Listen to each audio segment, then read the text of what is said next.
یہ پکی بات ہے. جب آدمی کا آخری وقت آتا ہے، یہ دینی اور مذہبی روح سے بھی پکی بات ہے اور سائنٹیفکلی بھی پکی بات ہے کہ جب آدمی کا آخری وقت آتا ہے تو اس کو اپنے زندگی میں کیے ہوئے سارے کارنامے یاد آتے ہیں. اور پھر جب فرشتے اس کو لینے آتے ہیں تو وہ فرشتوں سے کہتا ہے 2 رکعت نماز پڑھنے کی مہلت تو دے دو، کچھ خیرات کر دوں، اتنی مہلت تو دے دو. فرشتے کہتے ہیں سورج ڈوب چکا ہے، وقت ختم ہو گیا ہے، اب کچھ ہاتھ آنے والا نہیں، واپس چلو. اس وقت جو پچھتاتا ہے آدمی، سب سے زیادہ آدمی اسی وقت پچھتاتا ہے کہ میں نے دنیا میں اپنا وقت کہاں گزار دیا، میں نے اپنی جوانی کس دہلیز پہ گزار دی، میں نے اپنی طاقت کو، اپنے پاور کو، اپنی طاقت کو کس نشے میں نے پوری زندگی گزار دی. میں اللہ کی طرف رجوع نہ ہو سکا، میں اپنے رب کو راضی نہ کر سکا، میں اس کے آگے سجدہ نہ کر سکا، میں اس کے نام پہ خیر و خیرات نہ کر سکا. آخری وقت پچھتاوا ہوتا ہے، لیکن وہ پچھتاوا قابل قبول نہیں ہونے والا، بلکہ فرشتے تمہیں گھسیٹ کی خدا کی بارگاہ میں لے کے چلے جائیں گے. اس سے پہلے کہ پچھتاوا ہو، ہمیں چاہیے کہ ہم اللہ کی طرف مڑ جائیں.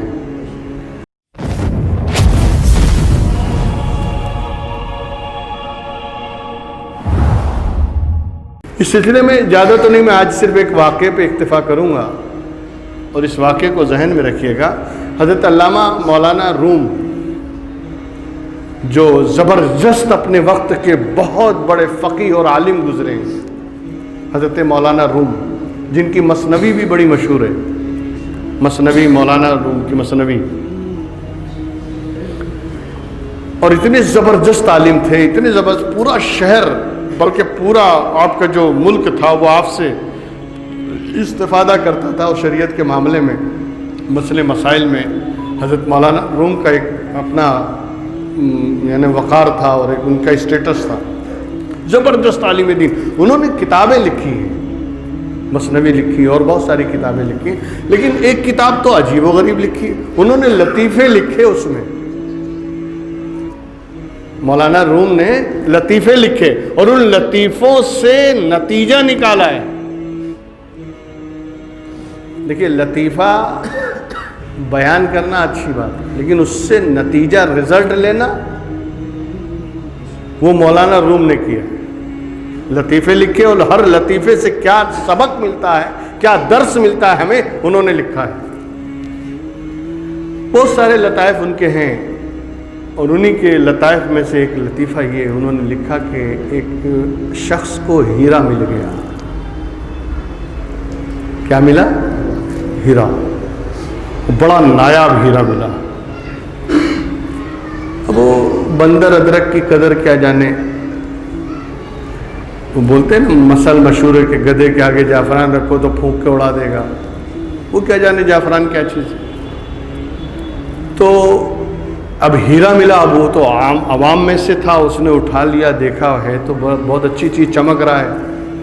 تو وہ لے کے گیا سونار کی دکان پر اور اس نے کہا کہ بھائی مجھے یہ بیچنا ہے، یہ ہیرا مجھے ملا ہے، مجھے بیچنا ہے. سونار نے دیکھا، بولے بھائی یہ تو بڑا قیمتی اور بڑا نایاب ہیرا ہے، اور یہ تجھے ملا کہاں سے؟ کہا فلاں جگہ سے ملا ہے. کہا میں اپنی پوری دکان بیچ دوں نا، بلکہ یہ پوری مارکیٹ میں جتنی دکانیں ہیں نا یہ سب بک جائیں گی، اس کی قیمت نہیں ادا ہوگی، یہ اتنا نایاب کی ہیرا ہے. کہا پھر کہا قدر جوہر شاہ بدانت یا بدانت جوہری. ہیرے کی قدر یا تو جوہری سونار جانتا ہے یا پھر بادشاہ جانتا ہے. تو ایک کام کر، بادشاہ کے دربار میں لے کے جائے اس کو، شاید وہ خرید لے. اب یہ ہیرا لے کے بادشاہ کے دربار میں پہنچا اور بادشاہ اپنے وزراء کے ساتھ بیٹھا تھا. اس نے ہیرا پیش کیا، کہا حضور مجھے یہ ہیرا آپ رکھ لیجئے، میرے کس کام کا ہے، مجھے اس کی قیمت دے دیجیے. بادشاہ نے ہیرا دیکھا، بہت پسند آیا. وہ تو جانتے ہی ہیرے کیا چیز ہوتی ہے، وہ بڑا نایاب ہیرا تھا. تو اس نے وزیر کی طرف بڑھایا، کہا اس کی قیمت نکالو. وزیر گیا، گھوم گھام کر آیا. اس نے آ کے بولا بادشاہ سلامت، حکومت دے دیں گے پھر بھی نہیں دے پائیں گے. آپ کی جتنی سلطنت ہے نا وہ بھی اس کی قیمت نہیں بنے گی، اتنا قیمتی ہیرا ہے، کوئی اس کو خرید ہی نہیں سکتا ہے. بادشاہ نے کہا کسی بھی حال میں مجھے یہ ہیرا چاہیے. تو وزیر نے کہا چانکیہ تھا، جو ہوتے ہیں نا سائڈ میں چانکیہ لوگ، بڑا سا ٹکلا چانکیہ، اپنے آپ کو سمجھنے والے، چانکیہ تھا کوئی. تو اس نے کہا یہ آپ مجھ پہ چھوڑ دیجئے، پبلک کو کیسے بیوقوف بنایا جاتا ہے مجھے معلوم ہے، آپ مجھ پہ چھوڑ دیجئے. کہا ٹھیک ہے. اب اس نے اس آدمی کو بلایا، بولے ادھر آؤ، یہ تمہارا ہیرا ہم رکھتے ہیں ہمارے پاس، یہ رات میں ہمارے پاس رہے گا، کل صبح سورج نکلنے کے بعد سے لے کر سورج ڈوبنے تک محل کے جتنے دروازے ہیں تمہارے لیے کھلے رہیں گے، اور تم آؤ اپنا ساز و سامان لے کر، اور جتنا لے جا سکتے ہو محل سے، جو لے جا سکتے ہو سب لے کے جاؤ. اس کی قیمت ہے، محل میں جتنا ہے جو لے جانا، جو اٹھاؤ گے کوئی نہیں روکے گا آپ کو، آپ جو چاہو لے کے جا سکتے ہو محل میں سے، یہ ہماری پرمیشن ہے آپ کو. صبح سورج نکلنے سے پہلے آ جاؤ، اور سورج ڈوبنے تک تمہارے پاس ٹائم ہے، جتنا کھینچ سکو کھینچ لو. اب جب اس نے یہ سنا کہ اتنی قیمت، تو اب تو مارے خوشی کے رات بھر نیند بھی نہیں آئی اس کو، بس کروٹ بدلتا رہا کہ صبح ہو. اور جیسی صبح ہوئی یہ پہنچا تو دیکھا کہ محل کے سارے دروازے کھلے ہیں، اور دربان اس کے انتظار میں کھڑے ہیں، جس دروازے سے چاہے داخل ہو جانا. ابھی ایک دروازے سے اندر داخل ہوا، اندر داخل ہوا تو دیکھتا کیا کہ وزیر تھا، وہ چانکیہ تھا، اس نے بہت انتظام سے رکھا تھا. اس نے پورا شاہی لباس ایک ہال میں سجا کے رکھ دیا تھا، ایک سے ایک قیمتی لباس، ایک سے ایک بڑھیا لباس، اور ایک سے ایک ڈیزائن کے لباس. یہ اندر گھسا اور اس نے دیکھا بڑے شاہی لباس لگے ہوئے ہیں، تو کبھی یہ پہنتا ہے، یہ اتارتا ہے، کبھی وہ پہنتا ہے، وہ اتارتا ہے، اپنے آپ کو دیکھ رہا ہے میرے اوپر کیسا لگ رہا ہے، کیسا لگ رہا ہے، کرتے کرتے آدھا پونا گھنٹہ خراب ہو گیا. خیر ایک دو تین لباس پسند آئے، اس نے سمیٹا، اور لے کے جب دوسرے ہال میں گھسا تو دیکھا تو شاہی کھانے لگے ہوئے ہیں، ایک سے ایک ڈشز ہیں، ایک سے ایک پکوان ہیں، ایک سے ایک کھانے پورے محل میں، پورے ہال میں سجائے ہوئے ہیں. اور اس کی خوشبوئیں جو آ رہی تھی، رات بھر کا جگہ بھوکا تو تھا ہی، بیٹھ گیا پلیٹ ولیٹ لے کے، اپنا ہر ڈش میں سے تھوڑا تھوڑا چکھنا شروع کیا اور دبا کے کھا لیا، خوب پیٹ بھر کے. بھائی شاہی کھانا ملا ہے، خوب دبا کے کھایا، یہ بھی کھا رہا ہے، میٹھا بھی کھا رہا ہے، تیکھا بھی کھا رہا ہے، بریانی بھی، تو وہ بھی، ہر چیز لے کے کھایا. کھا کے جیسے تیسرے ہال میں داخل ہوا تو سجے ہوئے بہت زیادہ تکلف کے ساتھ وہاں پہ بستر لگے ہوئے ہیں، ایک سے ایک بیڈ لگے ہوئے ہیں. ابھی یہ تھکا ہارا تو تھا، رات بھر کا جاگا ہوا بھی تھا، اور دبا کے کھا بھی لیا تھا. اس نے سوچا یار ابھی تو آج 7-8 ہی بج رہے ہیں صبح کے، ابھی تو پورا دن پڑا ہوا ہے اپنے پاس، لاؤ تھوڑا سی لیٹ جاتے ہیں، سو لیں، 1-2 گھنٹہ سو لیں گے، فریش ہو جائیں گے، پھر اٹھ کے کرتے ہیں اپنا. اب جو یہ سویا ہے،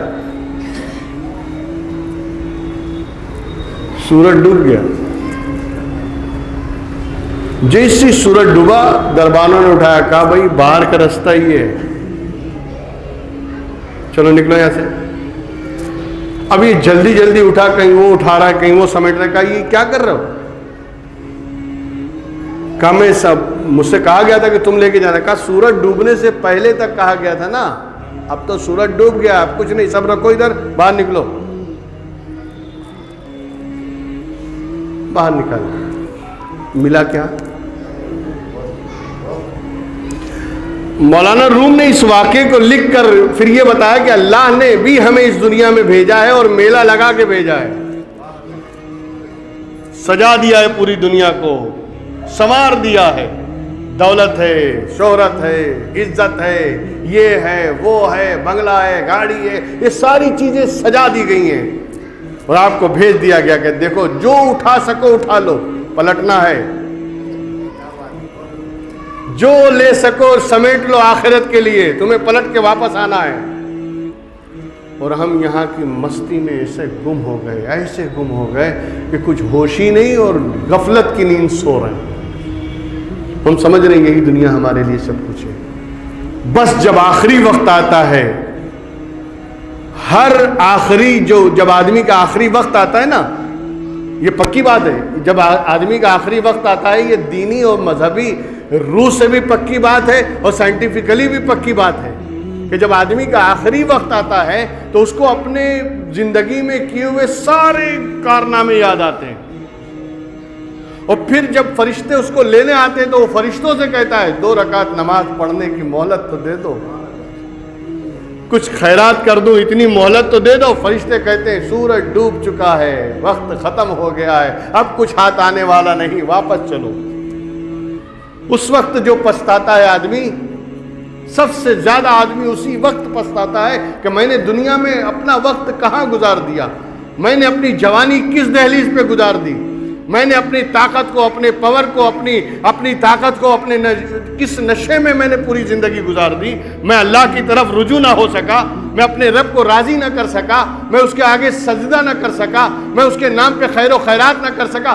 آخری وقت پچھتاوا ہوتا ہے، لیکن وہ پچھتاوا قابل قبول نہیں ہونے والا، بلکہ فرشتے تمہیں گھسیٹ کی خدا کی بارگاہ میں لے کے چلے جائیں گے۔ اس سے پہلے کہ پچھتاوا ہو، ہمیں چاہیے کہ ہم اللہ کی طرف مڑ جائیں، ہم اپنے دل کو، اپنے قلب کو اللہ کی طرف راغب کریں، اللہ کی طرف رجوع ہو جائیں۔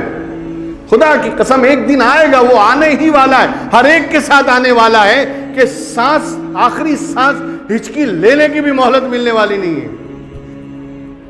ایسے وقت میں ہم کیا کریں گے؟ ایسے ہی لوگوں کے لیے قرآن نے کہا والعصر ان الانسان لفی خسر، قسم ہے گزرتے ہوئے زمانے کی، سارے انسان نقصان میں ہیں، گھاٹے میں ہیں، فائدے میں صرف وہی ہیں الا الذین آمنوا وعملوا الصالحات وتواصوا بالحق وتواصوا بالصبر۔ بس فائدہ انہی لوگوں کے لیے ہے جو ایمان لائیں اور نیک عمل کریں اور ایک دوسرے کو حق اور صبر کی وصیت کرتے رہیں، وہی لوگ کامیاب رہیں گے، باقی سب ناکام ہو جائیں گے۔ اس سے پہلے کہ ناکامی کا منہ دیکھنا پڑے، آج دیکھیے نا کتنے جنازے اٹھتے ہیں ہمارے سامنے، کتنے لوگوں کو کاندھے پہ اٹھا کے لے جا کے لوگ دفنا کے چلے آتے ہیں۔ ان کی زندگی ہسٹری اٹھا کے دیکھیے، کیا روپ تھا، کیا دبدبا تھا، کیا وٹ تھا، سب ختم ہو گیا۔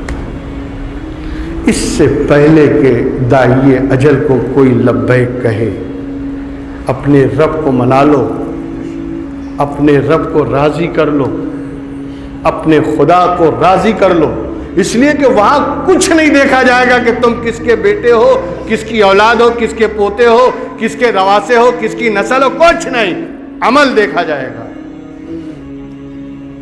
وہاں یہ سب نہیں پوچھا جائے گا کہ تم نے کتنا کمایا تھا، کتنا گنوایا تھا، تم نے کیا خرچ کیا تھا، کچھ نہیں پوچھا جائے گا، تم کیا لے کر آئے ہو۔ لِيَبْلُوَكُمْ أَيُّكُمْ أَحْسَنُ عَمَلًا۔ ہم نے موت اور زندگی کو صرف اس لیے پیدا کیا ہے کہ ہم دیکھنا چاہتے ہیں کہ تم میں کون اچھے عمل لے کر ہماری بارگاہ میں آتا ہے۔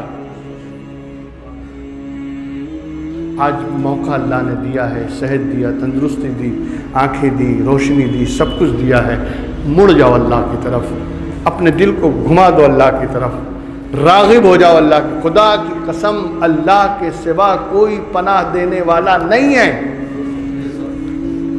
منبر رسول پر بیٹھ کر خانہ خدا میں بڑی ذمہ داری کے ساتھ بول رہا ہوں، قرآن کے حوالے سے اللہ فرماتا ہے وَلَن تَجِدَ، تم نہیں پاؤ گے اللہ کے سوا کوئی پناہ گاہ۔ اگر کوئی پناہ دینے والا ہے تو وہ اللہ کی ذات ہے، اس کی طرف مڑ کے تو دیکھیں، اس کی طرف دل سے جھک کر تو ایک بار دیکھ لیں، اس کی بارگاہ میں سجود نیاز لٹا کر اور سچی توبہ کر کے تو دیکھیں، پھر دیکھیں وہ اس کا کرم کیسا آپ کے ساتھ ہوتا ہے۔ وہ صرف آپ پر کرم نہیں کرے گا بلکہ آپ کے اعمال کی وجہ سے آپ کی نسلوں کو آباد کر دے گا، وہ اس کا فائدہ نسلوں کو ملتا ہے، اولادوں کو ملتا ہے۔ ہم اولاد کے لیے دولت جمع کرتے ہیں لیکن یہ دولت وبال ہے۔ اولاد کے لیے نیکیاں جمع کیجئے، اولاد کے لیے اچھے عمل کیجئے۔ اسی لیے ایک صحابی رسول تھے، رات میں جب نماز پڑھتے پڑھتے تھک جاتے تھے اور نیند کا غلبہ ہوتا تھا تو کمرے میں جا کے اپنے بچوں کو دیکھتے تھے، پھر نماز پڑھنے لگتے تھے۔ لوگوں نے کہا آپ ایسا کیوں کرتے؟ کہا میں اپنے اندر انرجی پیدا کرنے کے لیے جا کے ان کو دیکھتا ہوں کہ میں جتنا نیک عمل کروں گا اس کا فائدہ انہی کو ملنے والا ہے۔ دولت جمع کر کے جاؤ گے تو کیا اولادیں سکھی ہو جائیں گی؟ نہ جانے کتنے لوگ دولت چھوڑ کر گئے، آج اولادیں آوارہ اور فقیر بن چکی ہیں، سڑک پر آ گئی۔ بڑے بڑے راجا مہاراجا گزرے، آج ان کی اولادیں بھیک مانگ رہی ہیں۔ نیکیاں جمع کر کے جتنے نیک بنو گے اس کا فائدہ اولادوں کو ملنے والا ہے۔ اللہ تبارک و تعالی ہم سب کو نیک عمل کی توفیق عطا فرمائے، صراط مستقیم پر گامزن رکھے، اور جو کچھ بھی اس نے دیا ہے ہمیں اس میں سے خرچ کرنے کی توفیق عطا فرمائے۔